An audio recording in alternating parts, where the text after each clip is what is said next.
বাংলাদেশে যাবৎ ৩টি গণভোট অনুষ্ঠিত হলেও নির্বাচনের দিন গণভোট আয়োজনের নজির নেই।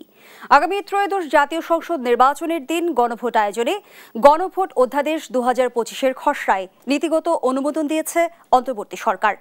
খসড়ায় অন্তর্ভুক্ত করা হয়েছে গণভোট কোন প্রক্রিয়ায় হবে, গণনা এবং প্রস্তুতি কেমন হবে।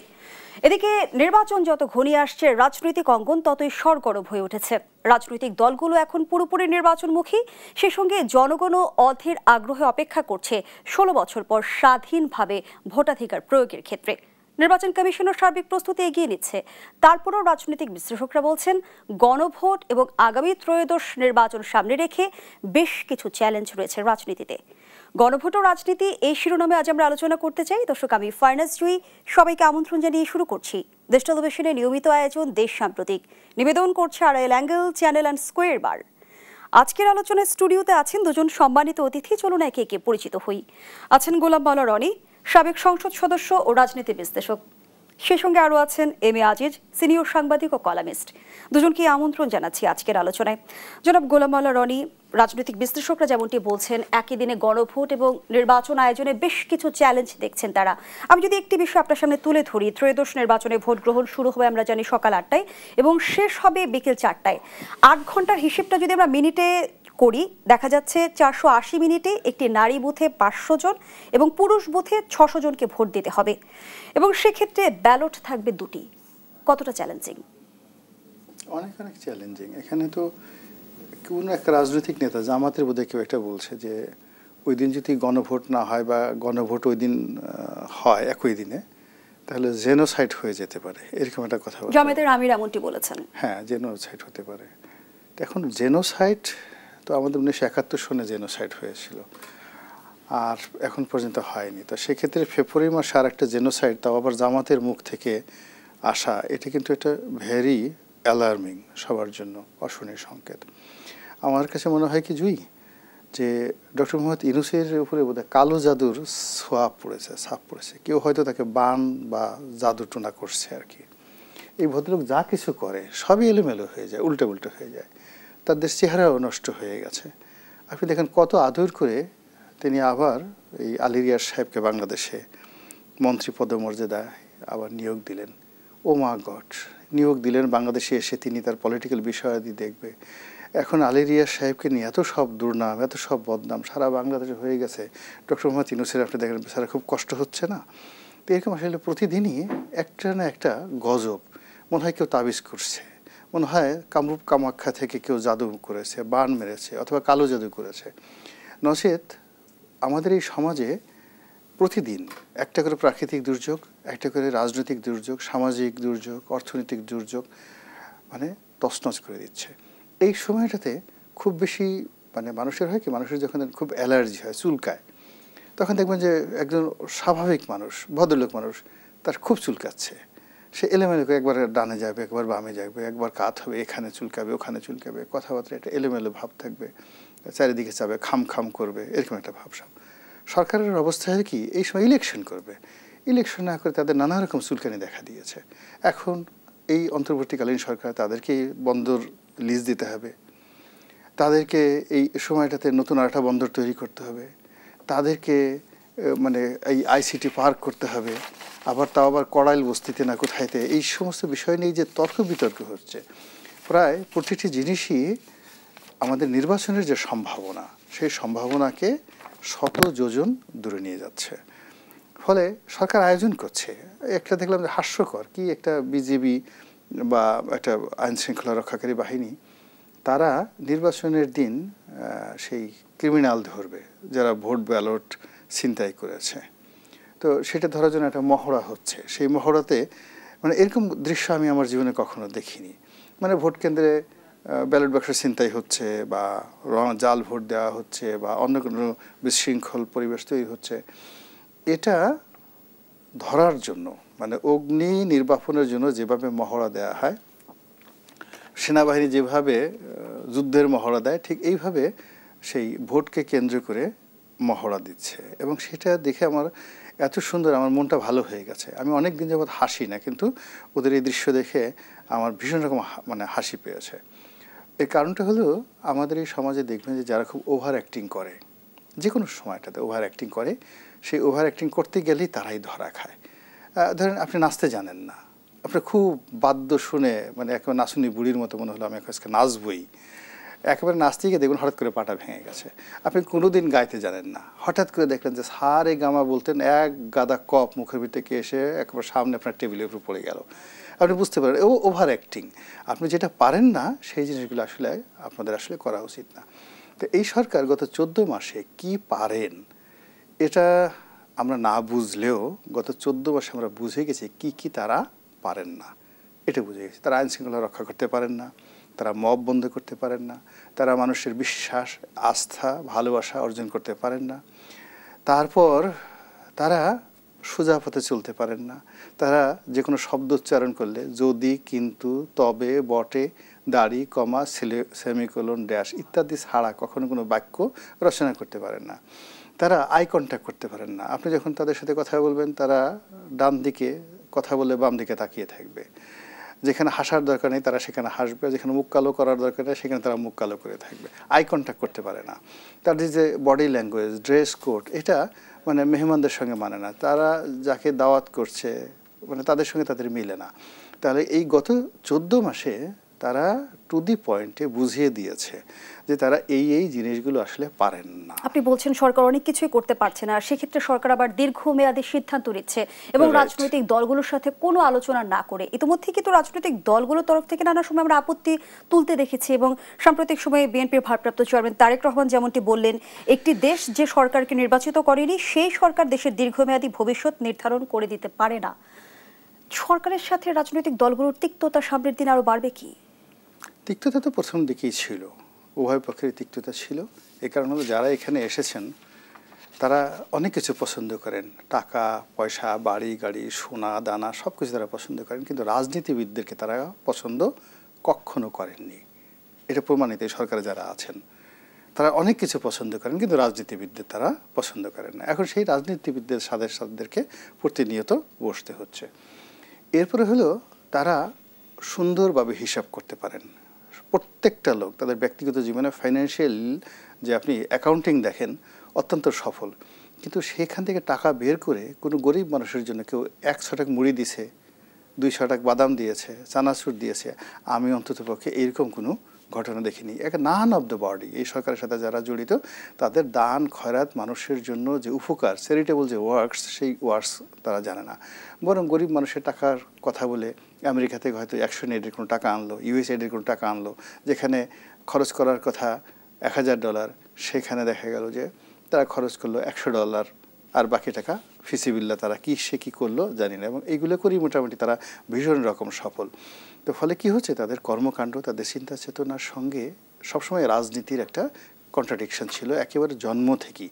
এবং সেই পলিটিক্যাল চেয়ারে বসে তারা যে কাজটি করেছে চমৎকারভাবে অভিনয় করার চেষ্টা করেছে। আপনি চিন্তা করেন যে তারপর তারা অভিনয় পারে না। আপনি ওই যে আবু সাইদ মারা গেলেন, শহীদ হলেন, তার বাড়িতে ডক্টর মোহাম্মদ ইউনূস গেলেন, আরও কয়েকজন সমন্বয় গেলেন, এত চেষ্টা করলেন কান্না করার জন্য, চোখ পিট করলেন, কারো পানিও বের হলো না, কান্নাও বের হলো না। তো এই অভিনয়ও তারা পারে না, কিন্তু রাজনীতিবিদরা তো অভিনয় করে, তারা অসাধারণ অভিনয় করতে পারে। নেতা মানে নেতা হওয়ার আগে অভিনেতা হতে হবে, অভিনেতা না হলে কখনো নেতা হতে পারে না। ফলে কি হলো, এই রাজনীতিবিদরা তার সামনে গিয়ে প্রত্যেকবারই ডক্টর মোহাম্মদ ইউনূসকে বেকুব বানিয়ে ফেলেছে। এবং উনি বারবার বলছে যে আমি বুঝি না, আমার সামনে যেই কয়বারই আসে এদের কোনো সমস্যা নাই, সব কথা ইতিবাচক বলে, আর বের হয়ে গিয়েই তারা সব লড়র বড়র করে ফেলে আর কি।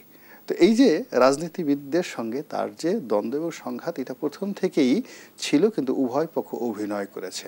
আর এখন শেষ মুহূর্ত, একেবারে অন্তিম মুহূর্ত, এখন শেষ দৃশ্যে একটা ফলাফল তো আনতে হবে।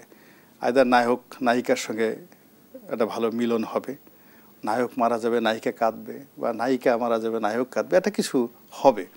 তো ঠিক শেষ পর্যায়ে এসে এখন আর ওভার অ্যাক্টিং করা সম্ভব নয়। ফলে এখন এই যে এতদিনের অভিনয়, এতদিনের যে ভুল বুঝাবুঝি, এতদিনের রাগ ক্রোধ ক্ষোভ, এখন দেখবেন যে আগামী 15 দিনের মধ্যে একসঙ্গে ওই যে ইথিওপিয়াতে একটা 12,000 বছর পরে বিরাট একটা যে অগ্নুৎপাত হলো, এরকম একটা অগ্নুৎপাত অপেক্ষা করছে আমাদের এই রাজনৈতিক অঙ্গনে। যে গত 14 মাসের পুঞ্জীভূত ক্ষোভ, যন্ত্রণা, বেদনা, হতাশা সবগুলো একসঙ্গে বের হয়ে আসবে, ঠিক এরকম সেই অগ্নুৎপাত সামাল দেওয়ার সক্ষমতা আমাদের রয়েছে কিনা সেই প্রশ্নটি আমি আপনার কাছে রেখে যাচ্ছি, পরবর্তী অংশে ফিরছি। ধন্যবাদ জানাচ্ছি। এ পর্যায়ে জনাব এম এ আজিজ আইন উপদেষ্টা জানিয়েছেন জাতীয় নির্বাচন এবং গণভোটের ব্যালট যোগ করে ফলাফল ঘোষণা করবে নির্বাচন কমিশন। কিন্তু প্রায় 13 কোটি ভোটারের নির্বাচন আয়োজন এবং একই দিনে গণভোট আয়োজনে যদি আমরা নির্বাচন কমিশনের সক্ষমতা এবং বাস্তবতা নিয়ে আপনার পর্যবেক্ষণ জানতে চাই, কি বলবেন? ধন্যবাদ আপনাকে। রনিভাইয়ের কথা সূত্র ধরে আমি বলি যে উনি যে ভয়ঙ্কর শব্দটি উচ্চারণ করলো, এখন ধরেন গণভোট আর নির্বাচন একসাথে হলো, তাহলে ডাবল ব্যালট হলো। এই ডাবল ব্যালট কিন্তু মেশিনে গোনা হবে না, হাতে গোনা হবে। এইটা কয়দিন লাগবে আমি জানি না। এক, দুই হচ্ছে এই যে গণভোটে হানা যে দিবে, 84টা সংস্কার প্রস্তাব আছে, এর ভিতরে 4টার মধ্যে হ্যাঁ অথবা না দিতে হবে, এইটা থাকবে। এবং আদেশের উপরে বলা হয়েছে যে গণভোটের সংস্কারের উপর 4 দফার উপরে না, 4 দফার উপরে একটা হ্যাঁ না দিতে হবে আদেশের উপরে। আমার প্রথম প্রশ্ন হলো আদেশটা অবৈধ, কারণ এটা সাংবিধানিক সরকার 106 অনুচ্ছেদ অনুযায়ী ওত নিয়েছে। সুতরাং আদেশ দেওয়ার এখতিয়ার প্রেসিডেন্ট এবং প্রধান উপদেষ্টা কারো নাই। সুতরাং এই আদেশটাই অবৈধ। তার উপরে গণভোট হবে। গণভোটে 84টা সংস্কার আপনি 4 নাম্বার করে আপনি হা না দিতে গেলেন। স্বাভাবিকভাবে আপনি দেখেন ইতিমধ্যেই একটা ধারণা তৈরি হয়েছে, আমার ধারণা বিএনপির সব ভোটার না ভোট দিয়ে ফেলবে। এবং আওয়ামী লীগ সমর্থক যদি ভোট কেন্দ্রে যায়, এমপি প্রার্থী কাকে দিবে সেটা ভিন্ন কথা, কিন্তু এই গণভোটে কিন্তু না দিয়ে দিতে পারে। হ্যাঁ, তাহলে গণভোট যদি হেরে যায়, বিএনপি প্রার্থীরা কেন না ভোট দিবে গণভোটে? বিএনপি কি আসলে নেতিবাচক প্রচারণা চালাচ্ছে? প্রচারণা চালাচ্ছে না, অলরেডি মানসিকতা তৈরি হয়েছে। কারণ অনেকগুলা নোট অফ ডিসেন্ট দেওয়া ছিল, সেগুলা এখন এটার ভিতরে নাই, প্রস্তাবের মধ্যে নাই। তো না ভোট, নো কনফিডেন্স, দুটো ইস্যু। একটা হলো আনা ভোটে নাই, দুই হচ্ছে এটা তো নো কনফিডেন্স দেওয়া। ধরেন বিএনপি সরকার গঠন করলো, তাহলে তো সংসদে এটা পাস হবে না। নোট অফ ডিসেন্ট মানতে তো কোনো দলকে বাধ্য করা হচ্ছে না। গতকাল আইন উপদেষ্টা বলেছে যে 30টি বিষয়ে সংবিধান সম্পর্কিত প্রস্তাবের রাজনৈতিক দলগুলোর সবার ঐকমত্য হয়েছে, সে বিষয়গুলো বাস্তবায়নের রাজনৈতিক দলগুলো বাধ্য থাকবে। কি এটা কি আইন করছেন? ব্যাপারটা হলো ম্যাটার অফ আন্ডারস্ট্যান্ডিং। সবাই একমত হচ্ছে, আপনার স্বাক্ষর করেছে, একটা নীতিগতভাবে একমত হয়েছে, সেটা সংসদে পাশ করবে। কিন্তু আপনি তো 84টা সংস্কার একসাথে দিচ্ছেন, ওর ভিতরে নো কনফিডেন্সে জামাতের আছে 4টা, বিএনপির আছে প্রায় 19টা, এনসিপিরও একটা আছে। তো ওই নো কনফিডেন্সগুলো গেল কোথায়? নো কনফিডেন্স রেখে বলা হয়েছে যে, তখন আলোচনা হয়েছে নো কনফিডেন্সগুলা এইটা তাদের ইশতেহারে দিবে, ইশতেহারে দিলে পাশ করলে সে বাস্তবায়ন করবে, না হলে নাই বলছে। এছাড়াও ডক্টর মোহাম্মদ ইউনূস প্রথম বলছিল যে রাজনৈতিক দলগুলো যে সংস্কারে একমত হয় সেটা নিয়ে আমরা নির্বাচনে যাব, যদি একমত যেগুলোতে না হয় আমরা ওয়েবসাইটে দিয়ে দেবো, জনগণ দেখবে। ওইটা তো ছিল। এখন আমার বক্তব্য হচ্ছে এই যে ঐক্যবদ্ধ কমিশন করে সব ইস্যুতে একমত করার চেষ্টা করা, এটি অবৈজ্ঞানিক, এটি অবাস্তব। কারণ রাজনৈতিক দল আছে 30টা নিয়ে বসছে না, 30টা নীতি আদর্শ আলাদা। যদি একই হয় তাহলে তো বাকশাল হয়ে গেল, একদল হলো, তাহলে তো দল থাকলো না, সব কিছুতে একমত হলো। তো সুতরাং এই যে 84টা আপনি শিওর থাকেন আমার কাছে না ভোট মেজরিটি, তখন কি করবেন? কিন্তু জাতীয় ঐক্যমত্য কমিশন আমরা যেমনটা জানি আলোচনাটা শুরু করেছিল 696টা প্রস্তাব নিয়ে, কিন্তু সেটা হয়েছে, কিন্তু 84টা প্রস্তাবে আলোচনা হয়েছে, নোট অফ ডিসেন্ট সহ 84টা প্রস্তাব। সেই নোট অফ ডিসেন্ট গুলো গেল। বিএনপি তো স্টেট বলছে আমরা ঐক্যমত্য কমিশনে যেটুকু স্বাক্ষর করেছি ওটার মধ্যে আছি আমরা। তাদের নো কনফিডেন্স বলে, নো কনফিডেন্স হাওয়া করে দিছে। ঐক্যমত্য কমিশন যেটা ছিল সেটা হাওয়া করে দিছে। ডক্টর মোহাম্মদ ইউনূস যে সরকার যেটা ফাইনালি দিল এটাও হওয়া করে দিচ্ছে। তাহলে জনাব এম এ আজিজ, আপনি কি গণভোটে কোনো সমাধান দেখছেন না? আমি প্রশ্নের উত্তরটি নিব বিরতি থেকে ফিরে এসে। দর্শকদের সাম্প্রতিকের এই পর্যায়ে একটা বিরতি দিচ্ছি, সাথেই থাকুন। আবারও আমন্ত্রণ, আপনারা দেখছেন দেশ টেলিভিশনের নিয়মিত আয়োজন দেশ সাম্প্রতিক। নিবেদন করছে Arail angle channel and square বার। আমরা আবারও ফিরছি আলোচনায়। জনাব এম এ আজিজ, যে প্রশ্নটি রেখে বিরতিতে গিয়েছিলাম, তাহলে কি গণভোটে কোনো সমাধান আপনি দেখছেন না? না, আমি দেখছি না, আরো সমস্যা তৈরি করবে। রনি ভাই শেষ কথা বলছে, ওইটা তখন ঘটবে, নিশ্চিত ঘটবে। আগে ফসকে গেলেও ওই সময় যা ঘটবে। গণভোটে শিশু সহ আপনার এই সরকারের হিসাবে প্রায় 850 মানুষ মারা যায় নাই শিশু সহ। আর ড্রোন হামলা, হেলিকপ্টার থেকে বাচ্চা কোলের থেকে মারা যায় নাই। এগুলোর কি হবে? কে হিসাব দিবে এগুলোর? জুলাই যে সনদ, এটার ভিতরে অনেক কিছু আছে যেগুলা সংবিধানের সাথে সাংঘর্ষিক। সেই জায়গাটাই বিএনপি নোট অফ ডিসেন্ট দিয়েছে। সেগুলো অনিশ্চিত। এক দুই হলো, আপনি জুলাই সনদের 84টা সংস্কার এর ভিতরে হানাতে ঢুকাই দিয়েছেন। এটাও তো অবৈজ্ঞানিক, এও তো চ্যালেঞ্জ হবে। আদেশ অবৈধ, এই আদেশে তো একসময় চ্যালেঞ্জ হবে। কি করবেন? এটা বাতিল হয়ে যাবে। তো সুতরাং যেটা উচিত ছিল, সবগুলো দল যেসব ইস্যুতে একমত হয় ওই আন্ডারস্ট্যান্ডিংটা নিয়ে ডাইরেক্ট সংসদে যাওয়া উচিত ছিল। যেহেতু সংসদ ছাড়া গণভোটেও কিছু হলেও সংসদে পাশ করতে হবে, ডাইরেক্ট সংসদে যাওয়া উচিত ছিল। সবগুলো তো অভ্যুত্থানের শক্তি, আওয়ামী লীগ, জাতীয় পার্টি, এগুলো তো রাখা হয় নাই। তো আপনারা একমত হতে পারলেন না কেন?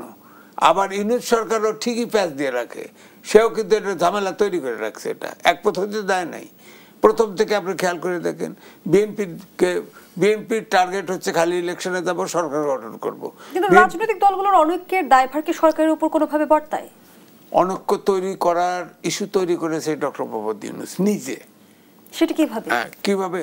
একবার বিদেশ থেকে বলল না, একটি দল পতিত দলের সাথে পরামর্শে এবং বিদেশি পার্শ্ববর্তী দেশের ষড়যন্ত্রে যদি সরকার চালানো অসম্ভব করে তোলে, তাহলে নতুন করে ভাবতে হবে। এটার অর্থ কি? সেই দলটা কি? বিএনপিকে তো অপোজিশন ঠেলে দিছে। আবার দেখেন, দেশে যায় বিদেশে যায়, বৈঠক করে বিএনপি, জামাত, এনসিপি কে নিবন্ধন হয়েছে? নিবন্ধিত দল না, নিবন্ধিত দল ছিল 52টি নিবন্ধন। তার ভিতরে আপনি কোন ক্রাইটেরিয়াতে কোনভাবে 30টা দলের সাথে বৈঠক করলেন, বাকিগুলা বাদ রাখলেন কেন? এক। দুই হলো, এনসিপিকে নিয়ে আমেরিকা যান, জাতিসংঘে যান। আওয়ামী লীগ, বিএনপি এবং এনসিপি, আর পুরনো দল ছিল না। এনসিপিকে কেন নেন?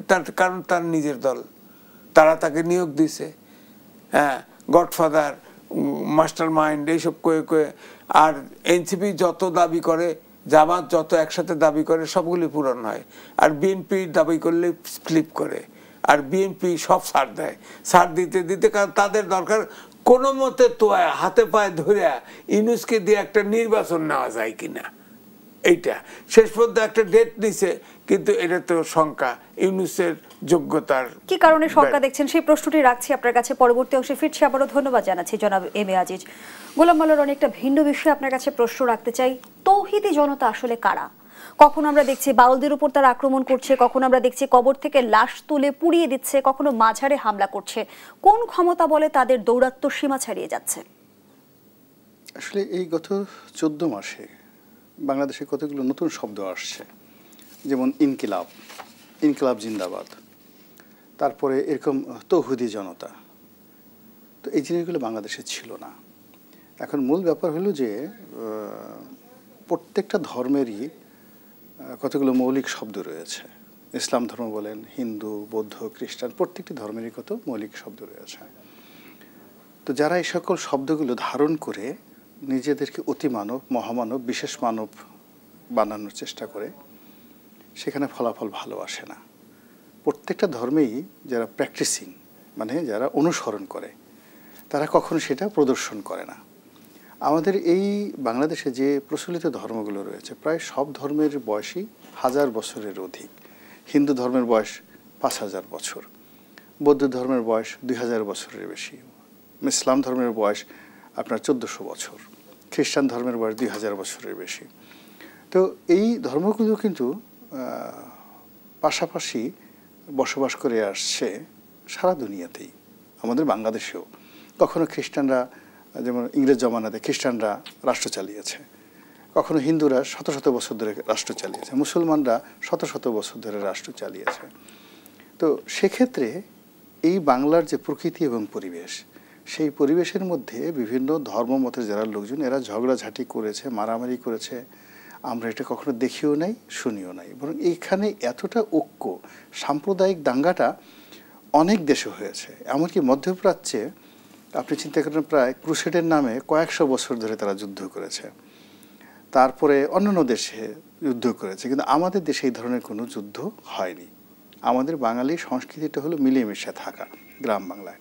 তো কাজী এই যে এখন যা কিছু হচ্ছে, তৌহিদি জনতা বলেন, ইনকলাব বলেন, যা কিছু বলেন, এক ধর্ম দ্বারা অন্য ধর্ম আক্রমণ, কথায় কথায় ব্লাসফেমি, ধর্ম অবমাননা, এরপরে ও কাফের, ও মুনাফেক, ও ঠিক না, ও বাতেল, এই জিনিসগুলো মানে আসলে আমাদের উপর চাপিয়ে দেওয়া হচ্ছে। মানে এগুলো আমরা না, মানে আমাদের তো আমি বললাম যে আমাদের যে আবহমান বাংলা, এখানে কে কুমোর, কে মুচি, কে নাপিত, এটা নিয়ে আমরা কখনো কাউকে ছোট বড় করতে দেখিনি।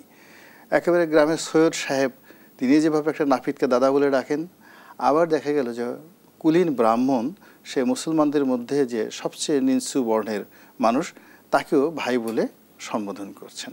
তো কাজেই এই যে যন্ত্রণাগুলো আসছে, এর মধ্যে আল কায়দা, এর মধ্যে আপনার মনে করেন যে হরকাতুল জিহাদ, এর মধ্যে অন্যান্য যে সমস্ত মানে পশ্চিমা যাকে বলা হয় ইনস্ট্রুমেন্ট, যে ইনস্ট্রুমেন্টগুলো ব্যবহার করে কোনো একটা দেশ এবং জাতিকে ধ্বংস করে দেওয়া হয়, যেভাবে ইরাক ধ্বংস করা হয়েছে, সিরিয়া ধ্বংস করা হয়েছে, আফগানিস্তান ধ্বংস করা হয়েছে, মানে তারা তাদের একটা ব্যবসায়িক স্বার্থ মানে চরিতার্থ করার জন্য সাম্প্রদায়িক এবং যাকে বলা হয় সামন্ততান্ত্রিক অথবা যেটাকে বলা হয় সাম্রাজ্যবাদী নীতি বাস্তবায়ন করেন, হোয়াট এভার মেবি, তারা প্রথমত করে কি মানুষকে উগ্র করে তুলে, মানুষকে উগ্র করে তুলে এবং মানুষদেরকে সবসময় একটা স্বপ্ন দেখায়, এই কাজ করলে তুমি জান্নাতে যাবে, আর এই কাজ যদি তুমি না করো তাহলে তুমি জান্নাতে যাবে না। তাহলে কি তৌহিদি জনতার মূলে অন্য কোনো শক্তি? আমার কাছে যেটা মনে হচ্ছে যে এই যে আমাদের দেশের তৌহিদি জনতা বলেন, মানে যে কোনো উগ্রবাদ, হিন্দুদের মধ্যে যদি উগ্রবাদ হয়, এই উগ্রবাদটা আমাদের বাঙালির কালচারের মধ্যে নেই, হাজার বছরের কালচারের মধ্যে নেই। এটা বিদেশি কোনো চক্রান্তের একটা ফলাফল, যে চক্রান্ত দিয়ে এই বাংলার যে স্বাভাবিক সৌহার্দ্যপূর্ণ সম্পর্ক হাজার হাজার বছর, এই সম্পর্কটা নষ্ট করে কোনো একটা বিদেশি শক্তি এখানে ঢুকতে চাচ্ছে, আমাদেরকে মানে ভাই ভাইয়ের মধ্যে গন্ডগোল লাগিয়ে দিয়ে আমাদের এখানে তাদের স্বার্থ চরিতার্থ করতে চাচ্ছে এবং আমাদের সহায় সম্পদ। কোন স্বার্থ নিয়ে এই বিষয়গুলো ঘটাচ্ছে বা করতে চাইছে, তাদের মূল লক্ষ্যটা কি, সেই প্রশ্ন আমি আপনার কাছে রেখে যাচ্ছি। বিস্তারিত শুনবো, আবারও বিরতির সময় হয়েছে। দর্শক, দেশ সম্প্রতিকের এই পর্যায়ে আবারও বিরতি নিচ্ছি, সাথেই থাকুন। আবারও আমন্ত্রণ, দেখছেন দেশ সম্প্রতিক। আমরা আবারও ফিরছি আলোচনায়। গোলাম আল রনি, যে আলোচনায় আমরা ছিলাম, সাম্রাজ্যবাদী শক্তি কিংবা বিদেশি শক্তি বাংলাদেশ থেকে কি আদায় করতে চাইছে, তাদের মূল লক্ষ্যটা কি বোঝার চেষ্টা করুন জুই। এখানে 18 কোটি মানুষের একটা বিরাট বাজার। শেখ হাসিনা যখন ক্ষমতায় এসেছিলেন তখন পার ক্যাপিটা ইনকাম অন অ্যাভারেজে 2008 সনে $800 মতো ছিল, আর তিনি যখন ক্ষমতা থেকে চলে গেলেন এটা অলমোস্ট অ্যাবাউট 3000। ভারতের অন অ্যাভারেজের 2-3টা রাষ্ট্র যেমন মহারাষ্ট্র, কেরালা, এরকম 2-3টা রাষ্ট্র ছাড়া বেশিরভাগ ভারতের রাজ্যের চাইতে বাংলাদেশের পার ক্যাপিটা ইনকাম বেশি। তো বোঝার চেষ্টা করেন যে 18 কোটি মানুষ, প্রতিজনের আয় যদি $3000 হয়, এই রিক্সাওয়ালা থেকে শুরু করে, এটা একেবারে মানে গ্লোবালি অ্যাক্রেডিটেড। তো এটার এগেনস্টে কত বড় মার্কেট, একটা আইফোন বাংলাদেশে কত চলে আপনি চিন্তা করেন তো। এখন ধরেন সিঙ্গাপুর অনেক শক্তিশালী দেশ বা অনেক ধনী দেশ, কিন্তু লোকসংখ্যা তো অল্প। তো এই যে একটা বিরাট মার্কেট, এই মার্কেট ধরার জন্য ইলন মাস্ক ব্যস্ত, এই মার্কেট ধরার জন্য বিআরডি মানে চায়না ব্যস্ত, এই মার্কেট ধরার জন্য সৌদি আরব ব্যস্ত। সব মিলিয়ে এটা প্রথম হলো যে এখানে একটা বিরাট বাজার আছে। 2 নম্বর হলো যে আমাদের যে বঙ্গোপসাগরটা, এই মুহূর্তে বঙ্গোপসাগরটা, এটাকে কেন্দ্র করে যে একটা রাষ্ট্রগুলো আছে, এখন পৃথিবীর গ্লোবাল পলিটিক্সটা এটা বে অফ বেঙ্গলে চলে আসছে। একটা সময় যেটা ভূমধ্য সাগরে ছিল, একটা সময় যেটা রেড সিতে ছিল, একটা সময় যেটা সাতিল আরবে ছিল। এখন ওই সমস্ত দেশ ছেড়ে ইকোনমিটা চলে আসছে বাংলাদেশ, ভারত, পাকিস্তান, তারপর শেষে চীন, নেপাল, ভুটান এই রিজন। এবং এখানকার গেটওয়েটা হলো বঙ্গোপসাগর। আর বঙ্গোপসাগরের জন্য মহীশোপানটা হলো আমাদের সবচেয়ে সুন্দর মহীশোপান আছে। মানে এখানে ভারতে তো আপনি মাতব্বরি করতে পারবেন না, বাংলাদেশের উপর যদি আপনার কর্তৃত্ব থাকে তাহলে এই যে বঙ্গোপসাগরের যে অঞ্চলটার উপর আপনি আধিপত্য দেখাতে পারছেন, সেটা ভারত হোক, সেটা পাকিস্তান হোক, সেটা চীন হোক, কিংবা সেটা আমেরিকা হোক, সে একটা সময়ে যে ইকোনমি গ্লোবাল 18 কোটির সাথে সাথে অলমোস্ট 250 crore 250 কোটি মানুষের উপর একছত্র আধিপত্য একটা গ্লোবাল মার্কেটিং নিয়ন্ত্রণ করতে পারে যদি বে অফ বেঙ্গলের উপর তারা নিয়ন্ত্রণ প্রতিষ্ঠা করতে পারে। এই গেল এক। এর পরবর্তী যেটা আছে যে এখন দুটো সুপার পাওয়ার, একটা হলো ভারত আর একটা হলো চীন। এই দুটো সুপার পাওয়ার যেভাবে বাড়ছে, এভাবে যদি তারা অব্যাহতভাবে আর মাত্র 20 বছর চলতে থাকে, নোবডি লাক্স আমেরিকা, আমেরিকাকে কেউ জিজ্ঞাসা করবে না। ফলে আমেরিকার একটা মাস্টার পলিসি হলো ছলে বলে কৌশলে এই দুটো রাষ্ট্রকে নিয়ন্ত্রণে রাখতে হবে। আর এই দুটো রাষ্ট্র নিয়ন্ত্রণ রাখার জন্য আপনি ম্যাপের দিকে তাকিয়ে দেখেন, বাংলাদেশের টেকনাফ, উখিয়া এই অঞ্চল, কক্সবাজার সে এত সুন্দর জায়গা আর নেই। ফলে আমাদের বাংলাদেশ কি পরাশক্তিদের বলয় ঢুকে যাচ্ছে কিনা? বলয়ের মধ্যে ঢুকে অলরেডি গিয়েছে এবং আমরা ওদের যে মাস্টার প্ল্যান, ওদের যে চাল, সেই চালের মধ্যে আমরা পড়ে গেছি। এখানে শুধুমাত্র আমেরিকা নয়, আমেরিকা এবং ইউরোপ একটা পক্ষ, মিডল ইস্টের যে সৌদি আরব থেকে শুরু করে তাদের একটা পক্ষ, তারাও কিন্তু এখানে যাচ্ছে। রাশিয়া এখানে আলটিমেটলি তাদের একটা বিরাট মানে শক্তি তারা এস্টাবলিশ করে ফেলছে এবং এখানে কিন্তু বাংলাদেশে অনেকগুলো রাশিয়ান সৈন্য আছে। এই যে আমাদের রূপপুর পারমাণবিক কেন্দ্র, সেখানে কিন্তু রাশিয়া তাদের সে কেপিআই জোন ওইটা রক্ষা করার জন্য তাদের they have their own military, এবং এটা চুক্তির আন্ডারে। ইভেন এই যে চট্টগ্রাম বন্দর আমরা যেটা যদি ডেনমার্কে দিয়ে যাই, এখানে ন্যাটো সৈন্য চলে আসতে পারে, এটা একটা কেপিআই জোন। ফলে তাদের এটা দেখার জন্য ন্যাটো সৈন্য চলে আসতে পারে। ন্যাটো সৈন্যর সাথে যদি আমেরিকান সৈন্য আসে, আপনি কোনো অবস্থাতে না করতে পারবেন না, বিকজ চুক্তিতে ওইভাবেই থাকে কেপিআই জোন এটা এটি করে। যেমন আমাদের পদ্মা সেতু, আমাদের যমুনা সেতু, এই পারে কিন্তু আমাদের সেনাবাহিনীর ক্যান্টনমেন্ট আছে। এর কারণ হলো ওটা রক্ষা করার জন্য ওখানে ক্যান্টনমেন্ট লাগবে। তো এইভাবে আমেরিকা যে চাল দিচ্ছে, ইভেন ভারত, এই যে ভারত তাদের যে প্রকল্পগুলো আছে, রামপাল বিদ্যুৎ কেন্দ্র আছে, বা এরকম যদি বড় একটা ভারত একটা প্রকল্প করে, তারা যদি একটা স্টেশন করে, ভারত যদি বলে যে আমার এখানে 1000 সৈন্য রাখতে হবে, নাথিং, আপনি কিছু কোথাও করতে পারবেন না। আলটিমেটলি চীন, ভারত, আমেরিকা এবং ন্যাটো, রাশিয়া, এদের সবার যাকে বলা হয় দৃষ্টি এখন বাংলাদেশের দিকে। এবং এগুলো মোকাবেলা করার জন্য যে রাজনৈতিক শক্তি দরকার, যে নলেজ দরকার, যে নেতৃত্বের গুণাবলী দরকার, যে ফাইন্যান্সিয়াল ব্যাকবোন দরকার, আর একটাও আমরা এখন পর্যন্ত অর্জন করতে পারিনি। ধন্যবাদ জানাচ্ছি জনাব গোলাম মাওলা রনি। জনাব এম এ আজিজ, যে শঙ্কার কথা জনাব গোলাম মাওলা রনি তুলে ধরছিল, আমরা আসলে পরাশক্তিদের বলয়ের ভেতরে যদি অবস্থান করি, তাহলে আসলে ভারসাম্যমূলক সম্পর্ক কিভাবে স্থাপন করবে ভবিষ্যতে বাংলাদেশ?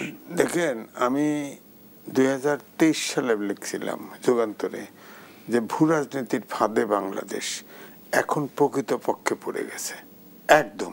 দুটা অলরেডি পোর্ট দিয়ে দিছে না, বিদেশিদের দিয়ে দিছে না।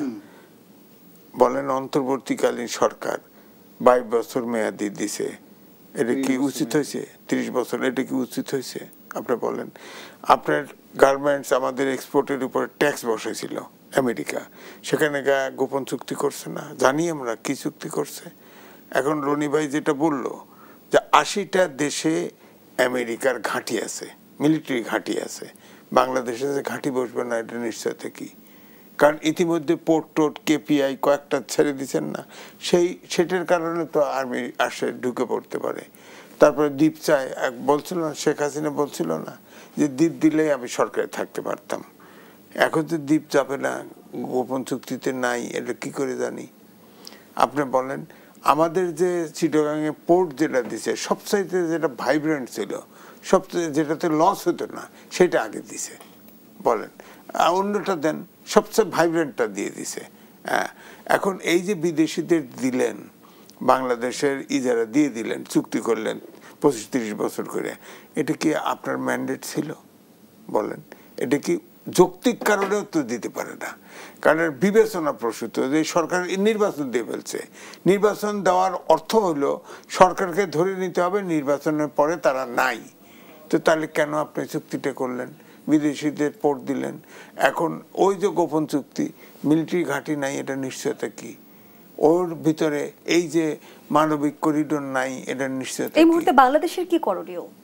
বাংলাদেশের করণীয় এটা তো যেটা প্যাচ লাগাই দিছে ইলেকশনের পরে যারা আছে তাদের এই বোঝা ঘাড়ে চাপবে।